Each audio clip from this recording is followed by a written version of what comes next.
বাংলাদেশ যুক্তরাষ্ট্রের সঙ্গে সম্পর্ক আরও গভীর করতে চায় বলে জানিয়েছেন প্রধানমন্ত্রীর অর্থ ও পরিকল্পনা বিষয়ক উপদেষ্টা রাশেদ আল মাহমুদ তিতুমির। তিনি বলেন, শিক্ষা, কৃষি গবেষণা ও বাণিজ্য সহ বিভিন্ন ক্ষেত্রে যুক্তরাষ্ট্র দীর্ঘদিন ধরে বাংলাদেশকে সহায়তা করে আসছে, আর সেই সম্পর্ককে আরও উচ্চতায় নিতে চায় সরকার।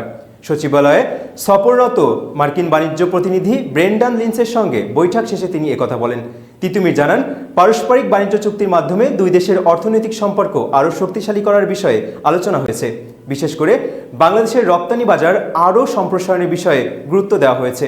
তিনি আরও বলেন, যুক্তরাষ্ট্র বাংলাদেশের সবচেয়ে বড় রপ্তানি বাজারগুলোর একটি, তাই দুই দেশের মধ্যে কনসালটেশন ও সহযোগিতার ক্ষেত্র আরও বাড়িয়ে বাংলাদেশের স্বার্থ এগিয়ে নেওয়ার চেষ্টা করছে সরকার। বৈঠকে ওষুধসহ বিভিন্ন পণ্য নিয়েও আলোচনা হয়েছে। পরবর্তী সংবাদ দেখার আমন্ত্রণ জানিয়ে শেষ করছি এখনকার চিপ টিভি সংবাদ। দেশ বিদেশের সব গুরুত্বপূর্ণ খবর সবার আগে পেতে চোখ রাখুন আমাদের ওয়েব পোর্টালে।